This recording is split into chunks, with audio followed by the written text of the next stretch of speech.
Enchanté, Christophe Villemer. Donc moi je travaille chez Outscale dans la partie RegTech Finance de Outscale.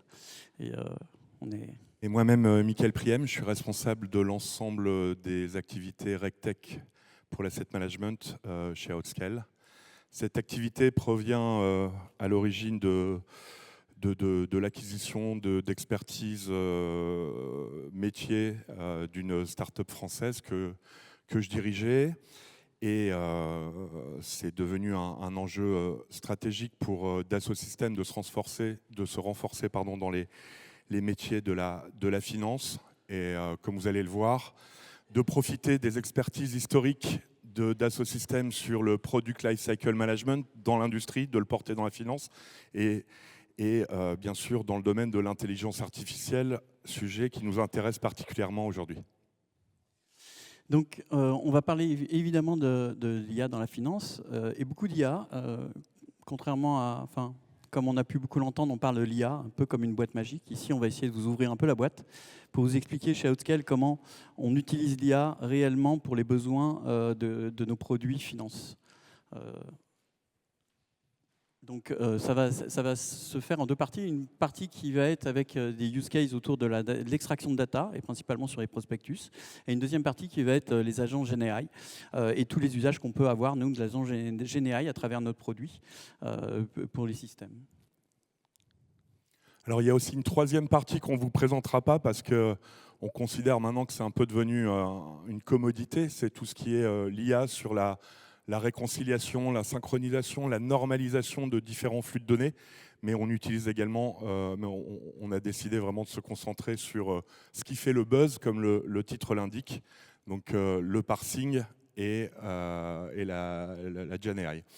Juste rapidement, pour vous montrer vraiment qu'au niveau de la stratégie que nous avons décidé de suivre, au niveau Dassault Systèmes Outscale, l'IA est vraiment au centre de notre gamme de produits que nous sommes en train de construire, avec bien entendu le Fund Lifecycle Management, donc un grand workflow collaboratif qui va permettre de achever, transformer certaines organisations en passant de bases produits ou de bases d'informations un peu morcellaires à plusieurs endroits, à essayer de impliquer l'ensemble des départements d'une société de gestion ou d'une banque dépositaire ou d'une management company, et de les impliquer dès les projets de création, modification, fusion et bien sûr dissolution, clôture des fonds, en intégrant de la business intelligence pour récupérer pour les équipes marketing des informations au niveau de la concurrence, au niveau du marché, pour ensuite, si je reprends le sujet de la création d'un fonds, impliquer petit à petit le legal, les opérations, la gestion, les sales, pour au final gérer des workflows collaboratifs externes avec la banque dépositaire, avec l'auditeur, et puis bien sûr, le dernier et non des moindres, le régulateur. Donc l'idée chez Dassault Systèmes Outscale, c'est d'utiliser ce cycle de vie des fonds pour vraiment avoir un single source of truth, comme disent les Anglais, basé avec des moteurs d'IA, où Christophe va vous détailler cela très, très prochainement, tout de suite après, avec deux cibles, les banques dépositaires, enfin deux cibles, deux types d'activités un peu complémentaires mais distinctes. La première, c'est les activités de contrôle de conformité autour des fonds, donc c'est plutôt au niveau des banques dépositaires, mais il incombe aussi à un asset manager de faire un premier niveau à ce niveau-là.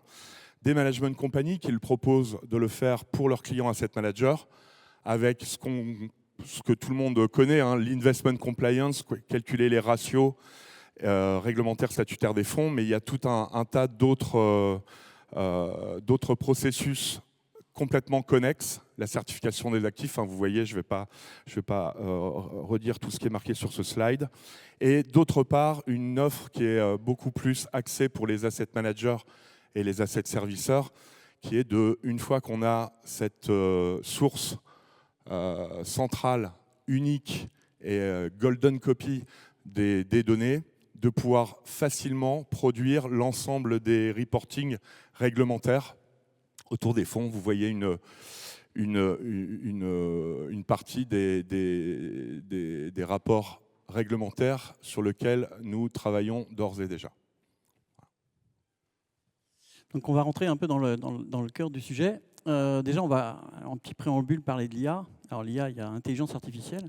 Et si on veut faire un peu un parallèle, l'IA, c'est un peu comme notre intelligence dans le sens où il y a l'inné et l'acquis. L'inné, ça va être les modèles que vous allez pouvoir utiliser. Des ChatGPT, des Llama, ce genre de choses.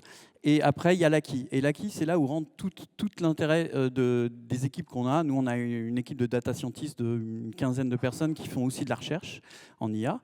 Et c'est eux qui vont permettre de fine-tuner exactement tous les modèles pour pouvoir acquérir vraiment un niveau d'excellence en termes d'usage de l'IA. Et donc, il y a cette partie-là.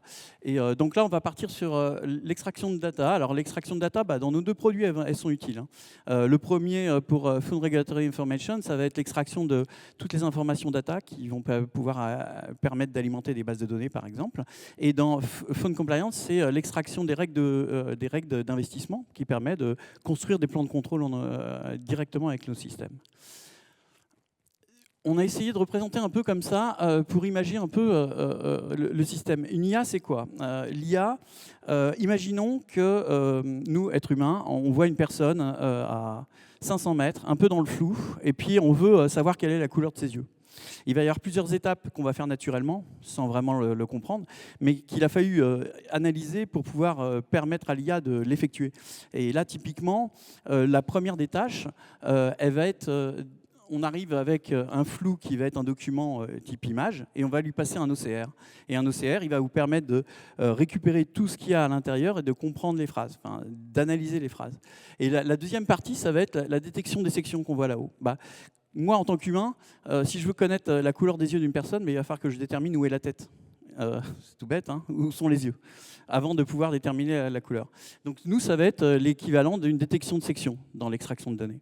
Et puis après, la dernière, ça va être l'extraction de la donnée elle-même, donc la couleur des yeux, elle est bleue, formidable, magnifique, et on va pouvoir le faire.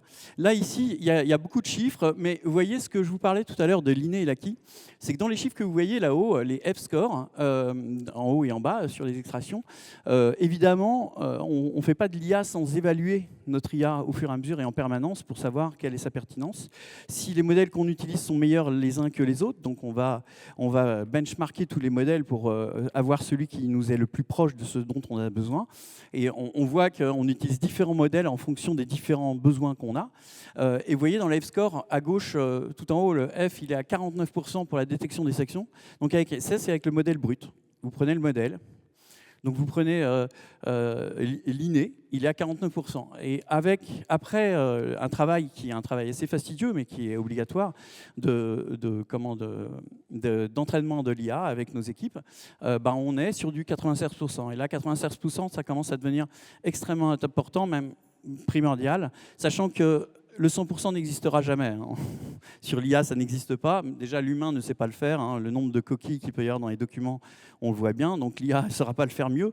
Mais par contre, ça permet en automatique de mettre un maximum de choses et que l'utilisateur n'ait lui juste à vérifier que tout se passe bien.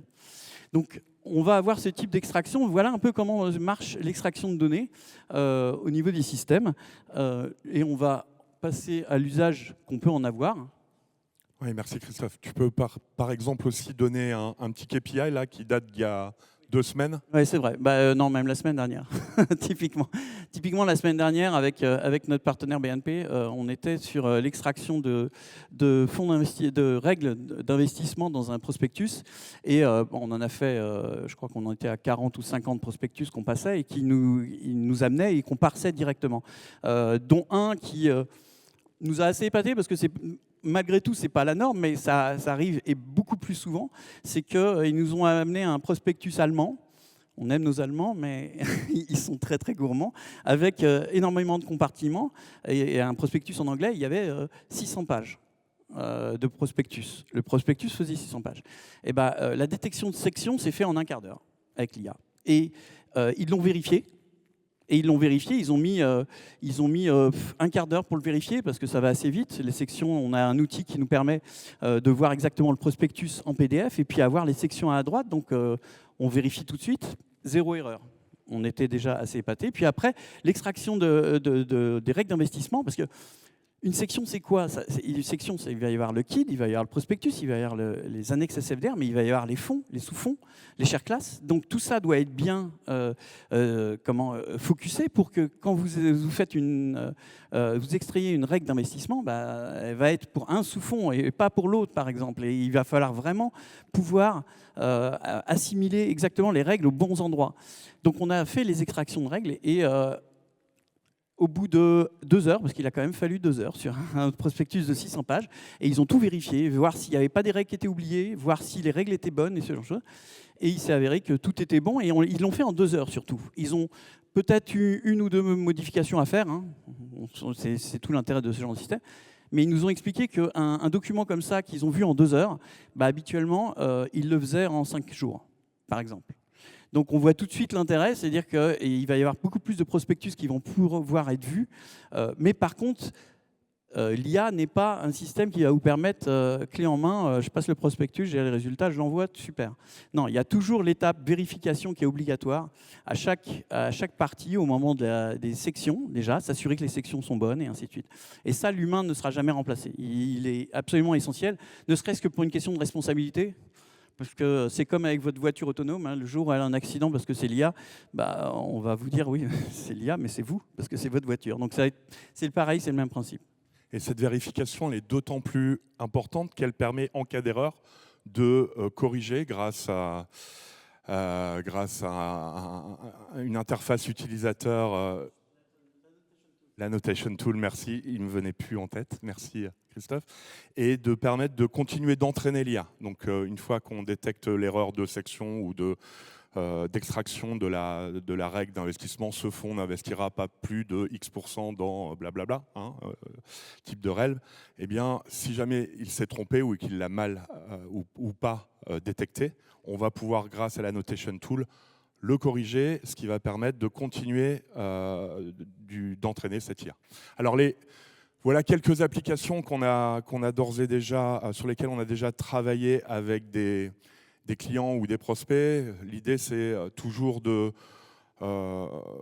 aller à la source vraiment de l'information. La source de l'information dans le monde des fonds, c'est le prospectus. Et rien de tel que de récupérer les PDF de ces prospectus, de les parser, de récupérer vraiment l'information qui fait la preuve légale, qui fait foi en la matière, pour remplir des bases, bien sûr, alimenter des bases, notamment quand on fait de la gestion de fonds externes, mais également pour revoir un petit peu, parce qu'on a toujours des investisseurs, quand ils ne sont pas très contents des performances, qui vont aller trouver la petite faille et dire « Ah bah oui, mais sur le rapport mensuel de gestion, telle information, elle n'est pas pareille que dans le prospectus ou elle n'est pas pareille que dans le rapport annuel. » Et là, vous arrivez rapidement à dédommager, ce qui n'est jamais non plus très bon. Donc on peut utiliser également cette capacité d'IA pour vérifier la cohérence dans tous les documents qui ont été publiés. Avant, bien sûr, but ultime, que l'ensemble de ces documents, qu'ils soient marketing ou réglementaires, soient alimentés par la même base de données, ce qui est un peu notre credo et notre vision que l'on essaye de porter à l'industrie. Et donc l'un des cas par exemple aussi, c'est vous avez différentes versions de prospectus, vous avez le prospectus version 2 que vous êtes en train de travailler, et l'IA va vous permettre de focuser directement sur quelles sont les modifications qui sont apportées sur la version 2 par rapport à la version 1. Ça évite d'avoir à relire tout le document et de s'assurer où sont les différentes modifications, que ce soit les parties qui ont été supprimées ou ajoutées ou modifiées. On va passer à la suite parce que je crois qu'après on est bavard, je pense. On est bien. Bon. On va essayer de laisser 5 minutes pour les questions. Hein. Donc, pour la deuxième partie, donc, on va focuser sur les agents et les agents GenAI. Là aussi, on parle beaucoup d'agents, surtout en ce moment, c'est vraiment porteur, GenAI également. Nous aussi, évidemment, on utilise des agents parce que ça nous permet de distiller l'IA un peu partout dans notre produit avec différents agents qui vont avoir différentes fonctions. Et dans notre système, là encore, on a retrouvé le même personnage. On a différents systèmes d'agents. Et alors, un agent, c'est quoi? Alors, un agent, c'est pas simplement juste un modèle qu'on a fine-tuné et qu'on lui demande de faire quelque chose. C'est un modèle qui va être beaucoup plus réduit à l'usage, mais il va avoir un usage bien précis. Et là, c'est vraiment tout l'entraînement qui permet de faire ça. C'est-à-dire que votre agent, non seulement vous allez évidemment l'entraîner avec les différents documents, mais vous allez aussi, par exemple, lui dire, là, c'est l'extraction de données c'est la création à l'arrivée. Le GenAI, ça va être la création des réponses précontractuelles et périodiques dans l'annexe SFDR. Ça, c'est assez entre guillemets facile, c'est que les questions sont toutes les mêmes, elles sont standardisées. Et donc, si l'IA peut permettre d'éviter la feuille blanche et de proposer des choses, on va pouvoir. Et donc, cette partie-là, nous, notre agent, on va non seulement l'entraîner à ça, mais on va aussi lui dire les réponses que tu cherches, tu vas les avoir à tel endroit, tel endroit, tel endroit. C'est-à-dire qu'il ne va pas avoir à parser tout le document. Ça ne va pas être son rôle. Son rôle, ça va être de dire dans un autre précontractuel du même type, tu auras des réponses qui seront là.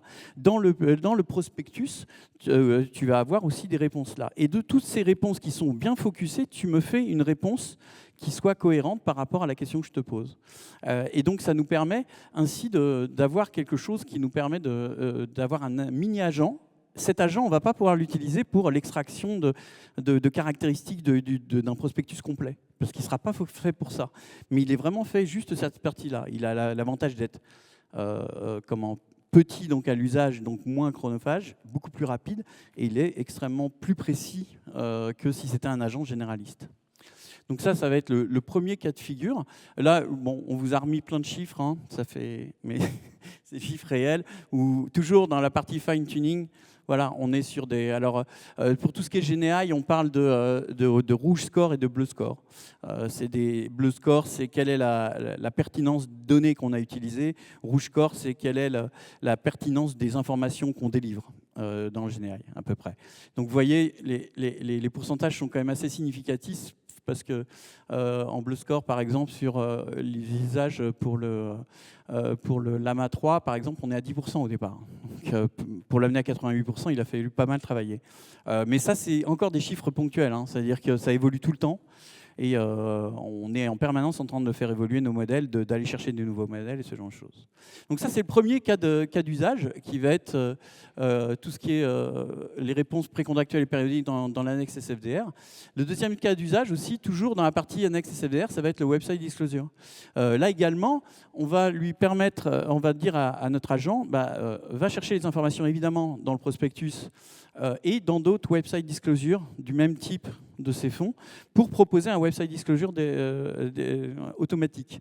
Donc l'utilisateur, évidemment, alors c'est formidable s'il peut le prendre et qu'il peut le remettre, parce qu'avec cet agent, on peut mettre un prompt ou lui demander une certaine présentation, des couleurs et ce genre de choses, dans quel ordre, et il va pouvoir peut-être le mettre direct, mais en tout cas, il pourra au moins l'amender, mettre des rectifications, mais ce sera à la marge et ça ira beaucoup plus vite.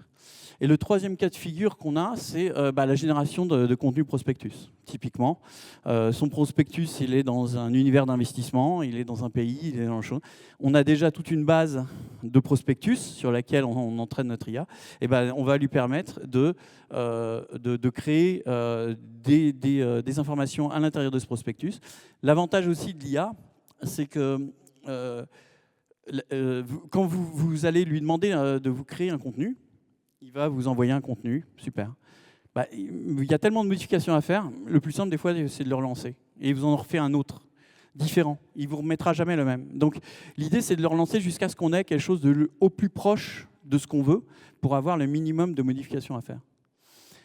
Et pourquoi nous attachons au score? Parce que typiquement, hein, quand on a tous utilisé, et on utilise tous ChatGPT pour lui envoyer un document, pour lui dire fais-moi un résumé.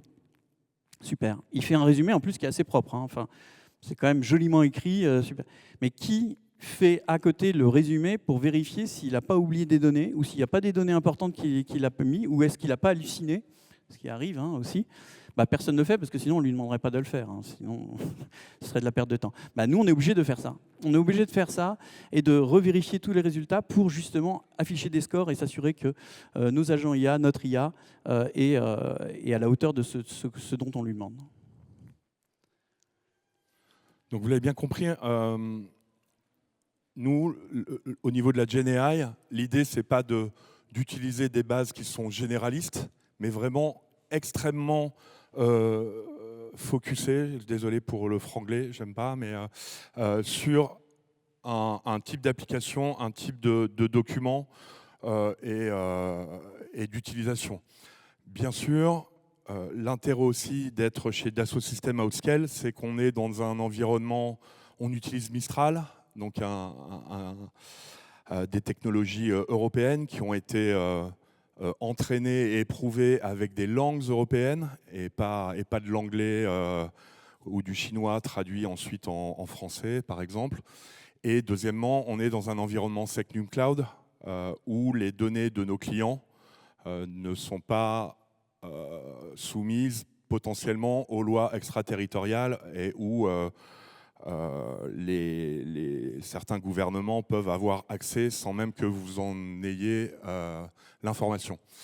Ça, c'était une petite parenthèse, mais elle est importante. C'est un peu notre credo et c'est ce qu'on a essayé de porter pendant toute cette journée, de dire que oui, on est un peu en retard en Europe, mais on essaye quand même de combler ce retard et de proposer des solutions souveraines. Alors, quels sont les champs d'application, juste pour terminer, avant de passer aux questions-réponses. Je ne vais peut-être pas parser l'ensemble, mais je vais juste m'attarder sur le dernier, parce que ça concerne une catégorie de fonds qui est en plein essor, qui sont les fonds illiquides, donc les fonds private equity, les fonds immobiliers, les fonds infrastructures, où pour certains de nos partenaires prospects, eh bien, on a entraîné nos algorithmes sur des data rooms lorsqu'il s'agit pour un fonds de private equity de prendre une participation dans une société non cotée. Vous savez, on constitue une data room avec des documents financiers, marketing, souvent c'est plusieurs dizaines, voire centaines de documents que le gérant du fonds de private equity doit analyser. Eh bien, grâce à ces moteurs d'IA, on est capable de sortir tout de suite un résumé sur la partie financière, sur la partie marketing, sur la partie compétition, etc., de faire une véritable analyse et d'offrir un chat pour que, en cas de volonté de rechercher une donnée très précise sur l'ensemble de cette documentation, eh bien, l'utilisateur puisse poser la question, tiens, retrouve-moi quel est le prix moyen du mètre carré du secteur à Londres où potentiellement je suis en train d'acheter un immeuble pour mon fonds real estate. Voilà. Et oui. Ouais, juste un cas d'usage qui est un peu différent de tout ça là, parce qu'effectivement, GenAI, on parle beaucoup de création de contenu texte. Nous, la GenAI, ça nous est aussi utile, par exemple, dans Fund Compliance. On va extraire les règles d'investissement et notre GenAI va permettre de comprendre ce qui est écrit pour dire, voilà, dans ma base, j'ai une règle similaire et voilà comment j'ai construit le plan de contrôle avec cette base. Et l'utilisateur peut dire, effectivement, c'est exactement la même. Il n'a plus qu'à cliquer sur OK et puis son plan de contrôle va en briques fonctionnelles va être directement construit, où il va pouvoir la modifier un petit peu. Mais voilà, la GenAI, c'est aussi ça. C'est-à-dire, je comprends ce qui est écrit et je vais proposer quelque chose que j'ai en base qui permettra de construire un plan de contrôle très rapidement pour les utilisateurs. Voilà. Vu qu'on est super fort, il est 4h08 et donc ça nous laisse quelques minutes pour répondre à vos questions si vous en avez. Et un grand merci de votre écoute. Aucune question? Oui. Je vais passer le micro. Comme ça, c'est toi qui réponds. Oui, bonjour. En fait, j'avais une question par rapport à ce que vous avez présenté. Merci pour la présentation. Notamment, comment vous adaptez vos solutions par rapport à l'évolution des modèles, notamment en termes d'obsolescence, en termes d'évolution de version, surtout que les modèles ils évoluent rapidement avec plus de paramètres, et que vous faites vous-même les fine-tuning. Donc je pense que Avoir un modèle qui évolue, ça permet aussi de le tester, d'avoir peut-être plus de précision. Comment vous gérez ça, vous adaptez par rapport à vos solutions qui sont déjà déployées chez des clients? Alors, moi, je peux commencer à répondre.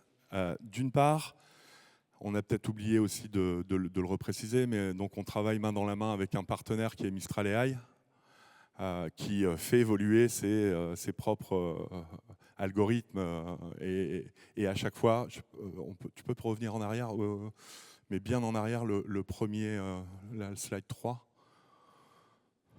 Voilà, vous voyez, on travaille avec Pixtral 12B pour la détection des sections. Et puis ensuite avec Mistral Small 3.24B, excusez-moi, c'est un peu barbare, mais c'est leur nom, sur l'extraction des données caractéristiques. Donc eux-mêmes font évoluer. Et comme l'a dit Christophe, nous avons une quinzaine, peut-être vingtaine maintenant, de data scientists, data language analysts, qui travaillent avec moi depuis plus de 10 ans, parce qu'on a commencé ces travaux il y a 10 ans. Et pour lequel on a déposé nos propres brevets. Donc, si vous voulez, on fait un savant mix de développement en interne, mais bien sûr, avec 15 personnes, on ne peut pas non plus aller à l'infini. Et donc, on s'appuie sur des modèles Mistral existants pour ensuite les faire évoluer, les fine-tuner ou les compléter par nos propres modèles. Sachant que depuis 12 ans même, ça fait 12 ans que nous, on est vraiment concentré sur les prospectus, sur les kits, sur les documents de private equity. On travaille que là-dessus, vous voyez. Donc nos modèles sont vraiment hyper spécialisés dans ce domaine. Compléter juste, c'est que cette équipe de 15 personnes, c'est une équipe, nos data scientists, c'est aussi une équipe de recherche. Ça veut dire qu'ils travaillent avec des laboratoires au Japon, au Corée du Sud en permanence sur d'autres sujets de l'IA, mais du coup, ils sont en permanence dans l'écosystème IA mondial. Ils font de la recherche aussi, en plus de travailler pour nous. Donc, c'est quelque chose qui est natif et qui est en permanence. Là, effectivement, il y a les modèles qu'on a utilisés, mais je ne suis même pas sûr que ce soit encore celle-ci qu'on utilise, à vrai dire, parce que je n'arrive pas à suivre les slides aussi vite que l'évolution peut se faire. Mais voilà exactement comment on fait.